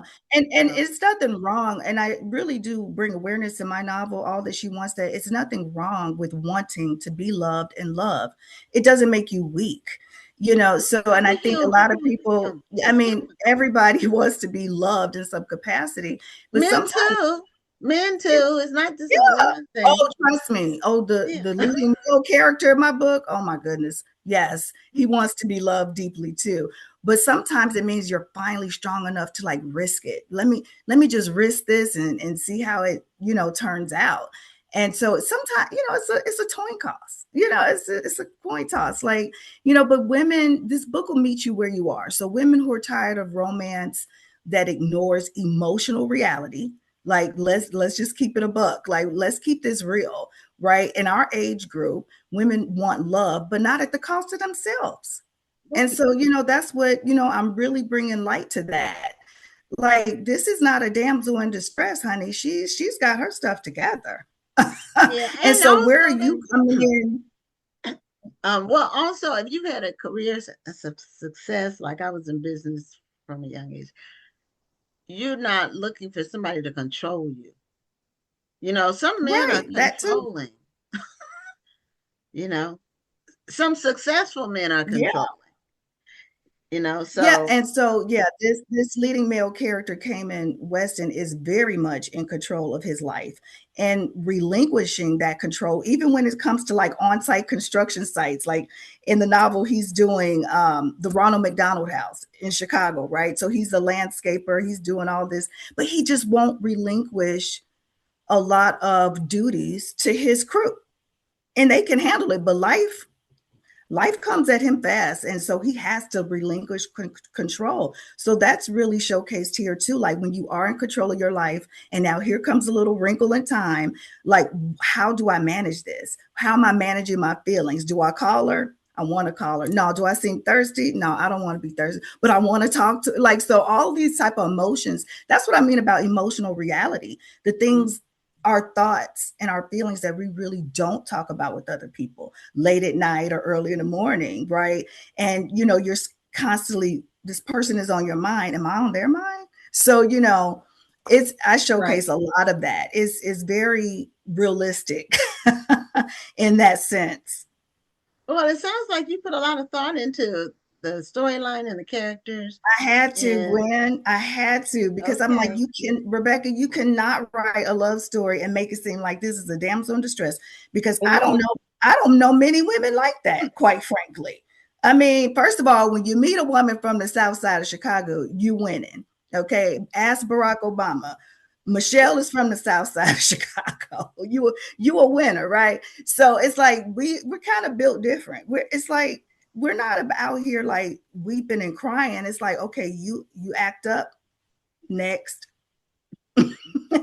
next, like who else? Step up to bat, So women have options, right? And so the leading male character, Cayman Weston, he's got a lot of options too. He's very successful and wealthy with his company. So, but their backstory and the family history, it's some plot twists. It's a lot of plot twists in there. It's not just all romance. It's chaos. It's coincidence. It's a lot of awareness about how people are deeply connected and don't even know it. Okay. So, what kind of feedback have you gotten so far? Well, so far, that's a great question.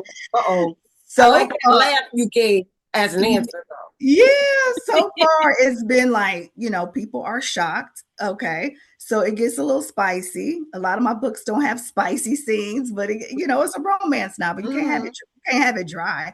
Right. But the storyline, people who are from Chicago appreciate it so much because they're like, I can envision the streets, I can envision the hotels, I can envision the places you're talking about. And I got, from my beta readers, I had 3 beta readers. They got advanced reader copies, and one of them cried. So that was a really good sign for me. I was like, yes, you cried. So, she's like, I cried and cried. I was like, good. That's a good thing. So that is a real eye opener for me as an author, as a writer, to know that I'm emoting these feelings and emotions out of people when they read my work. So that makes me feel really good. trying to think, has a book ever made me cry? I've read thousands and thousands of books. Gwen, really? You've never cried? I have cried over books. Oh, I cry over I'm an commercials. emotional person. Don't use me as And I don't think I've cried on a book either. I've Now, cried a I know movie. emotion, but I don't think I've cried. I don't think I've cried on a Oh book. my gosh. I laugh cry out over loud. I commercials. do the other emotions, but Mhm. I don't think I've cried. I've cried at movies, but I don't think I've ever cried. But like I said, all that she wants is meeting people at every level of their life. So whether you're a career woman or you're married and already have kids, it's all type of sub characters in the book too. So everybody has a little bit of a storyline. So and this is breaking news. This is Okay. breaking news, Gwen and Dr. Okay. Rhonda. So I want to make this into a trilogy as well, because Ooh. the sub characters have voices and they have stories to tell too. Okay. Well, good for you. And you've done it already. So I've done it already. so it shouldn't be that difficult. It's just tying the titles together. That's right. All that she wants, Mhm. all that he wants, and all that we want. Trilogy. Oh, okay. Well, good for you. Well, it was great meeting you. Congratulations on your Thank publishing you. success and Thank you. continued success with all of your work and your trilogy. I will be on the lookout for it. I know you have it posted when it comes out, so I'll Oh, be you looking. know I will. I'll be Mhm. posting it everywhere. I'll follow you Thanks. on your platforms. Okay, thank you so much for being a guest and have a great night. Thanks for inviting me. You're Thank you. welcome. Have a great night. Okay, so we're bringing on our final guest. And from time to time, we have bookstore owners, as you know, on the show. And so this next guest is Demetrius Frazier. He is with Resist Booksellers, and he's based in Petersburg, Virginia. And in the course of the back and forth about him being on the show, we found out we graduated from the same high school in Newport News, Virginia. That's why it's a small world. Small world. Warwick High School. Warwick High School in Newport News, Virginia. We graduated from the same high school. Same year? Probably not. Probably not. Dr. Laws, are you trying to get me in trouble now? Look. I don't tell. So, but it was a few years back. Let me say that. I graduated in 95. So I'm gonna tell my number, and okay, you're gonna have to tell my your number is before yours. That's what I told you. I know mine is before yours. My number's before yours too. You're a baby. I'll take it. The way my knees be acting, I don't feel like a baby. It was a circuitous way we even got there because he's in Petersburg. So I said, I knew some people from Petersburg, and then and Petersburg isn't that far from Newport News.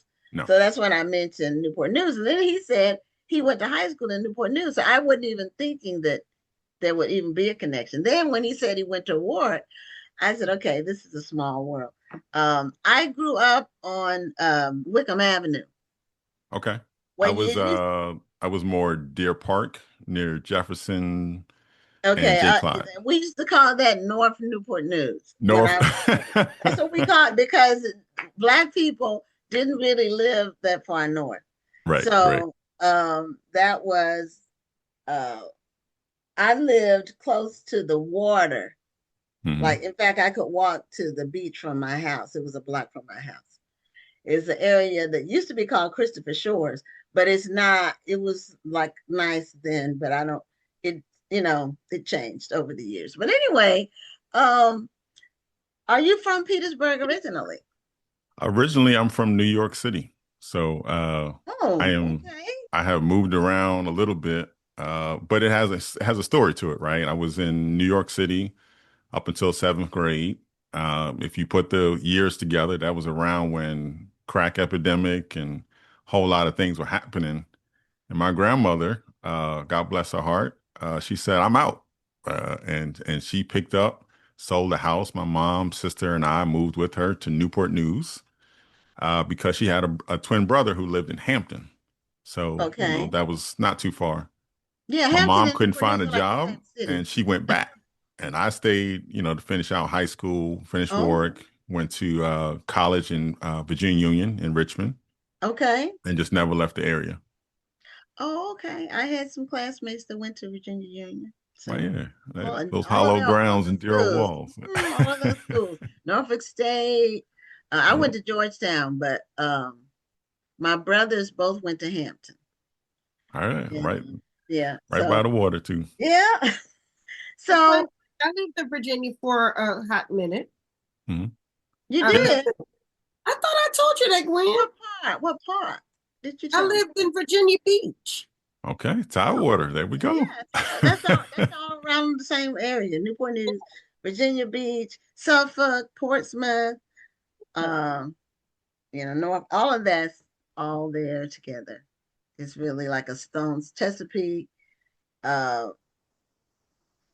But it really used to just really be Newport News and Hampton. Chesapeake was like off to the side. Suffolk was just rural, but in later years they developed it, and so now a lot of people live in Suffolk. But it just used to be the country, like Smithfield. It just Suffolk was it wasn't developed. But now, how long have you had your bookstore? So February 10th of this year makes 4 years in business, but we've been in this space as a brick and mortar 3 years in June. That's wonderful. Oh, okay, wonderful. So, what made you open a bookstore? What led you to? It didn't start from a good place. We had my good friend of mine, Lance Adams, and I. We were sitting watching Philando Castile and other unfortunate deaths and murders at the hands of police, and we said, we got to figure out what's going on. We got to better understand, and we decided to try to sit down and read together. So that started our Black Men Read book club excursion. So we tried calling around and seeing if people wanted to sit down and read with us, join the club. But after we got the group together, we said, all right, let's go out and get these books. And we sent them off to the bookstore in their local area, and they went to go look for the books. Most of them were social science, Black history, things like that. And they couldn't find them. So all of the Black books, you go into Barnes and Noble, you know how this works. Mm-hmm. The New York Times bestsellers are in the front. Those are usually your Michelle Obama books. Those are, the big million copy books. Those all in front. But then when you want to get to the dig deeper, the independent stuff, all that stuff, that's in the back. It's on the lower shelf. They bunch them all together, or they might not even be on the shelf. And so I decided, as far as trying to solve that problem, which was, I want to flip that. I want to put Black books first, right? We still do sell white books and white authors and other people like that, but we wanted to flip it to create a better experience. So if we really want to encourage people to read, they got to be able to, one, find the stories that match their experience, match their needs and desires, things like that. But it should be accessible, right? I shouldn't have to struggle to find a Black book on the shelf somewhere. And you just didn't have that in any of the stores in our area. I think I was listening earlier, you mentioned in Chicago, there's a ton of Black bookstores popping up everywhere. And that's not the case. Petersburg, we're the first bookstore in Petersburg in over 30, 40 years. Wow. And so you got a whole community, which our city is 85% Black, who hasn't had a bookstore in 40 years of their own. The nearest one is the next city over, and it's a Books A Million in the back of a dying mall. So they don't get that experience. And so now we pop up. Think about it. If you've never been to a Black bookstore, you've never had the books in the front, and the first thing you see is somebody that looks like you on the cover, that's a transformational experience. Now, it's not to say that we're the only thing that's going to make them read, but for sure, having access to the literature is one of the steps. So now my question is, how do you, in a situation like this, it's easy to dismiss the thought, because some people will say, well, we don't have a Black bookstore here. The community is hungry for this bookstore. That's the first thought. They're hungry for this bookstore. We have to build it. And then the other thought would be, well, if they wanted this, somebody else would have done it a long time ago. The community obviously does not want a Black bookstore. So how do you decipher the thoughts and figure out which one it is? Yeah, If they don't I want was it, born in May. I'm a stubborn knucklehead. I love I don't it. believe that's true, right? I don't believe Black people, as creative and intelligent as they are, just sat down and said, for 4 decades, we don't want to read, right? I think that in that specific case, it's the models. The models for bookstores tell you go to places that have these three characteristics. One, you want to have a high literacy rate. So that you go to a place that really doesn't need you. Two, you go to a place that's growing. So it tends to deviate from small cities, small towns. So that's why you have a bunch of them in Brooklyn, New York, in LA, but not in your rural towns, right? And third, and this is the part that's really something we need to be mindful of, is they try to get us to go to places with high medium income, right? And we know that income and literacy, those kind of go hand in hand, right? A literate population tends to perform well, do well in school, do well in career. And so our population, the way it's set up, is almost doomed to failure and never get a bookstore based on the models. Back to where I said I'm stubborn. I think I need to go where I'm needed, right? And not go where I can instantly make all the money, and to think that Black people don't want that. I don't believe that. And I believe there are cities like Petersburg across America that are looking for someone to take a chance on that city because it's readers that are underserved. I'm so glad to hear you say that, because there is a phrase that grates on me like nails on a chalkboard. It's the phrase "Black people don't." You can fill the rest Fill of it the in whatever. whatever you want. Whenever I hear "Black people don't," my mind automatically turns off. Yep. And so that's the reason why I asked you about the two competing schools of thought, because it's so easy to have said Black people in this area don't want a bookstore, or Black people in this area don't read, so why even bother? When I first became an author, I had people say Black people don't read. Why do you even want to bother writing books for Black people? Or why do you want to sell books in this town? Because this is the bottoms, Black people don't read. And it's totally not true.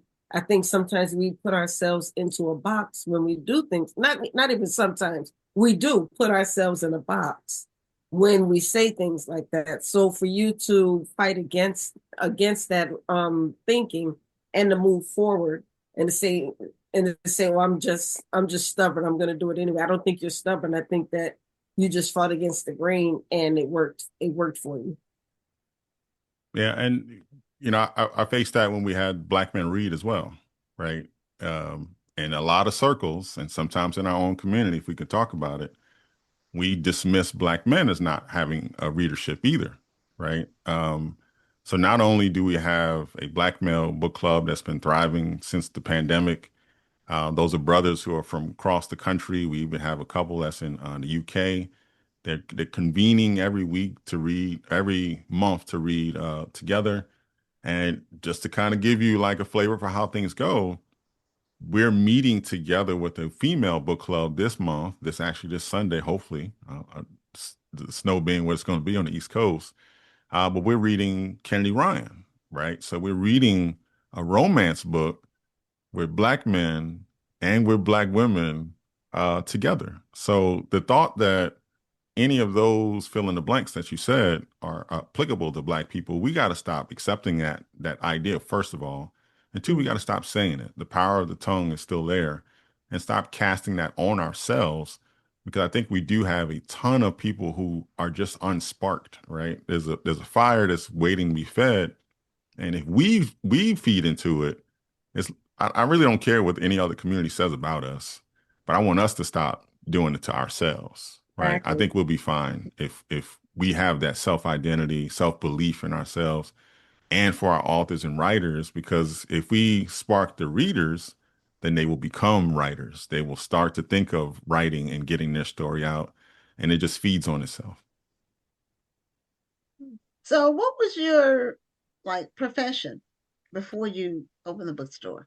So I got a marketing degree in undergrad, and then I went into project management, believe it or not, for a manufacturing company. I was trying to fix problems and things like that, but I got good at it. And so they were saying, okay, well, now can you teach somebody to do it? And I got into this like learning and development track. When I left corporate America, which is my last year, May of 2025, I left as a chief learning officer, vice president, chief learning officer for the manufacturing company.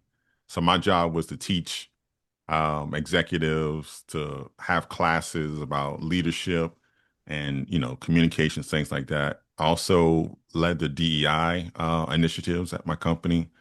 And I just decided that, all right, I did enough for corporate America. Let me do it for my community. Wow.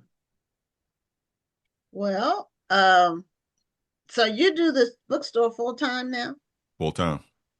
Oh, okay. So you open 6 days a week, or? We open 7 days a week now. So 7 days a week. Yeah, we have we're in that third year. So this is the year to test and prove. Anybody that's a business owner that's watching this knows that eventually you got to start churning some profits, right? And so third year, we're looking for a really profitable year. We have a ton of author events, author engagements, book festival coming up our second year. You have a couple of events coming up. Absolutely. We have we've been trying something new and different, right? So as we're talking online, there's folks that engage with us, but they don't live in our city. And so we have authors that come into our space, and we haven't been, live streaming that. So let's just say Dr. Lawson comes and she's got a fantastic book and comes to our store. Well, the only people that would see that would be the people that came in the door. Well, now what we're trying to do is either record it or live stream it out, so that way you can participate, you can see it. And if we do it live, then you can participate live. Now, we're also doing it where, say, Dr. Lawson lives in California. Well, she's not going to come all the way to Petersburg. As much as she would love to come all the way to Petersburg, Virginia, right? That's a lot. That's money, and usually especially for independent authors or smaller authors, that's a lot of money. And so what we're trying to do is we'll do the live stream version of it so our online audience can see it. But let's have a watch party in the store, so that way local people can convene, get a signed copy of the book, because maybe you send some book plates or things like that. But just finding different ways to bring those authors, quote unquote, into our customers without necessarily having to have travel. We could be better and smart about that. Very creative. Very good. Now, do you do the business by yourself, or do you have partners or family that help? Just me. That's you. Okay. Yeah. So, right now it's 9:30 on East Coast. I got a couple more things I got to wrap up, and I'll be up until 2:00. But so, are you at your store now, or you at home? No, this is my my home. Okay. Home office. Okay. I didn't know if you were still at the. No. We got to put the babies to bed. I got a 5 and a 3-year-old. Okay. Yeah. 5 and 4 now. He was 6 and 4 soon, but.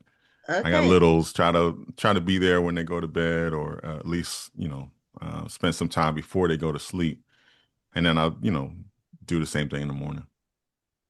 Oh, that's great. I love the balance. Being intentional about family time versus business time.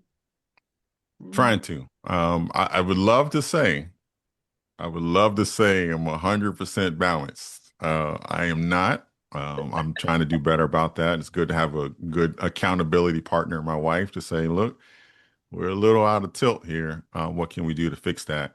And, they've been very patient as well, but trying to help with that. To that point, I don't know if you guys have been sharing what you're reading.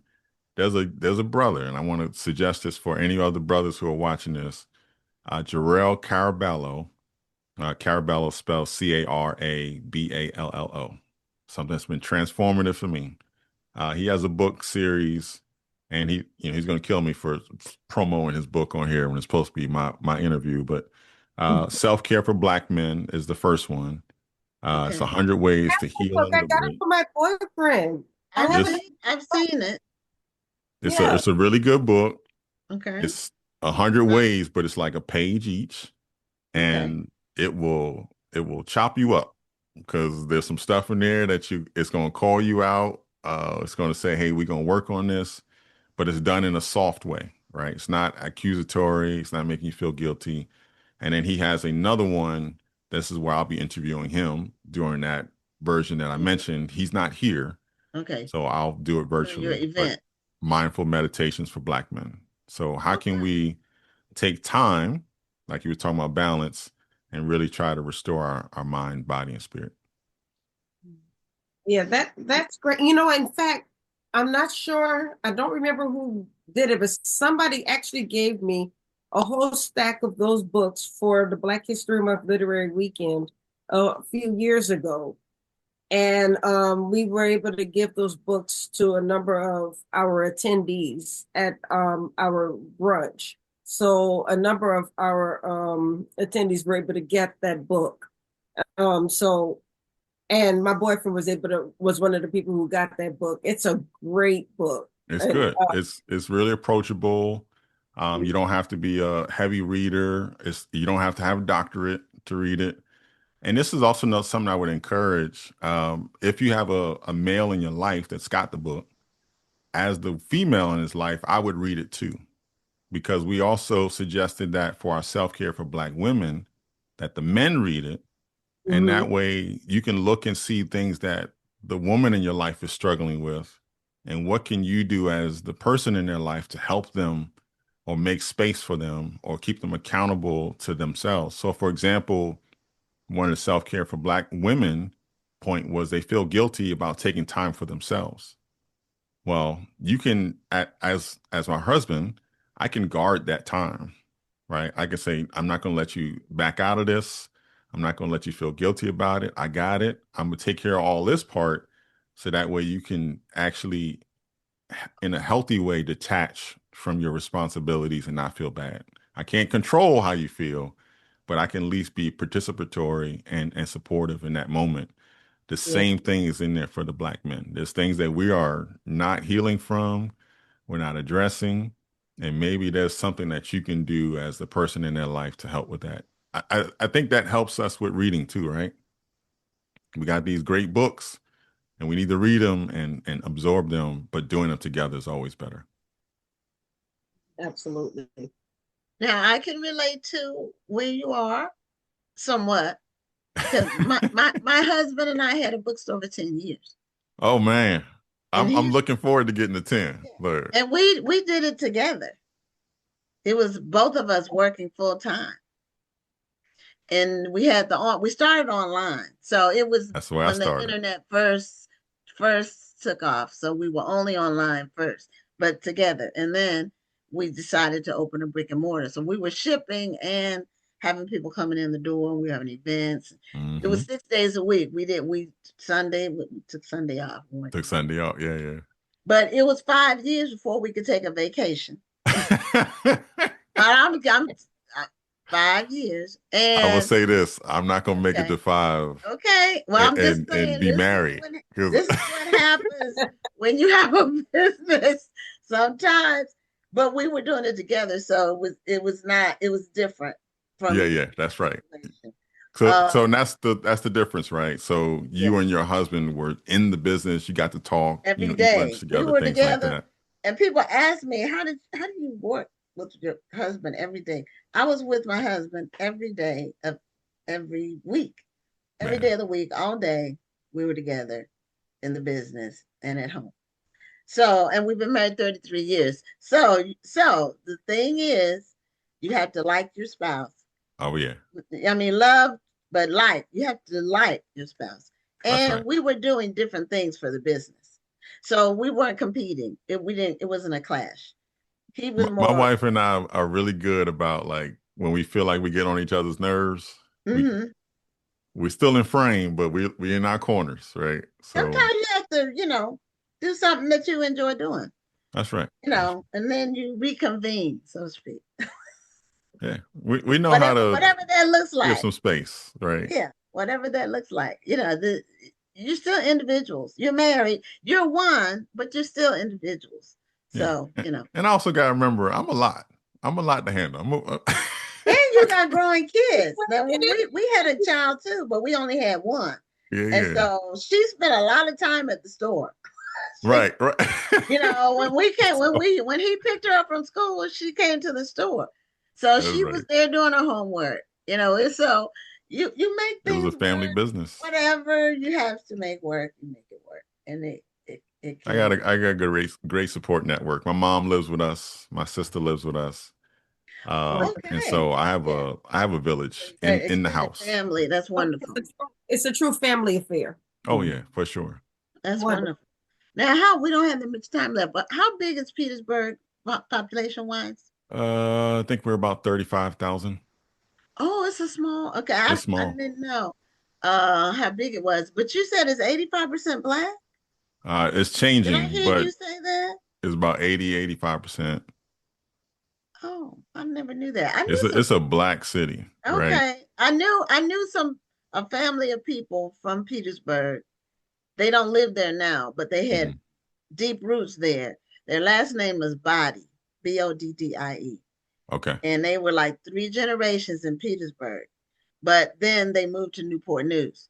So, that's where, the parents are deceased now, like my parents, but our parents were like the best of friends. So I grew up with them, but they spent a lot of time in Petersburg because of that. So, that was a while back though. They're kind of scattered now because once your parents pass away, it's kind of like, home isn't the home it was. So you have to. Petersburg is full of beautiful people. So I wish, I'm hoping that the city grows and does all the wonderful things, and these people who have been here and been the soul of the city continue to benefit from it.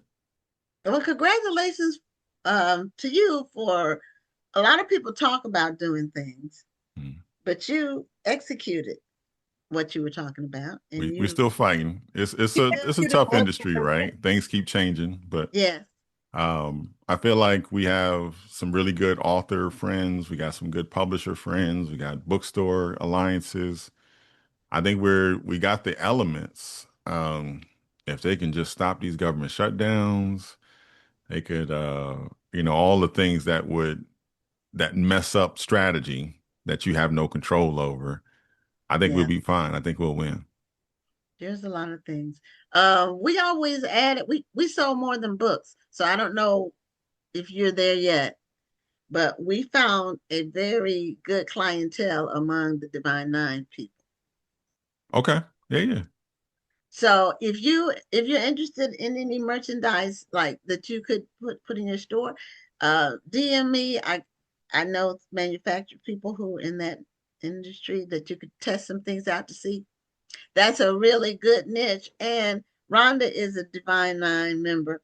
I'm not, but make sure you get licensed. Oh, see, when we did it, the license thing wasn't an issue. They're a lot more strict on the license. That's true. But the people I know are licensed. They're on the up and up. I'm not going to refer to anybody. They're not selling those bootleg Obama shirts outside. No, we have we will not survive if we do anything against, because the Divine Nine organizations have been really supportive. We have Victoria Christopher Murray from she's a Delta. She'll be in town, and the local organizations have been great. AKAs, they meet as a book club in our store. Things like that have been really helpful. Okay, so you've tapped into the community. Yeah, and we know Victoria very well. We've known her since she got started. Vinyl is our big sideline now.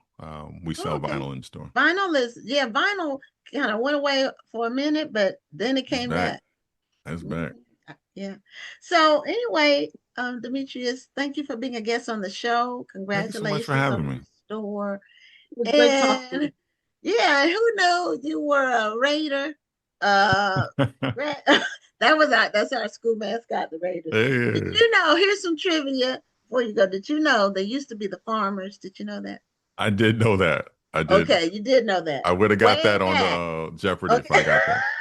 Okay. Yeah, they changed that name. The mascot name. Every time I go back there, that place looks so different. So I don't know what it looks like now. I haven't been because I've been in Houston a long time, yeah. for many years. So anyway, have a great night and congratulations. And if there's anything that we can do to help you with your store, just send me a message or an email. If I will definitely do that. I'll do it. Thank you so much for having me. Okay. Thank you for being a great night. Okay, well, that's it for this week. And we had another amazing episode of the show. And Rhonda, we have every show booked through the end of February. Awesome. Every single show is completely booked for the next 6 weeks. So, and we have some great guests coming up. So anyway, we will see you next Tuesday on another episode of Black Authors Matter TV. I'm Gwen Richardson signing off. And I'm Dr. Rhonda Lawson. Have a wonderful evening and a great week. Thank you for tuning in and join us next Tuesday at 7 p.m. Central, 8 p.m. Eastern for another edition of Black Authors Matter TV.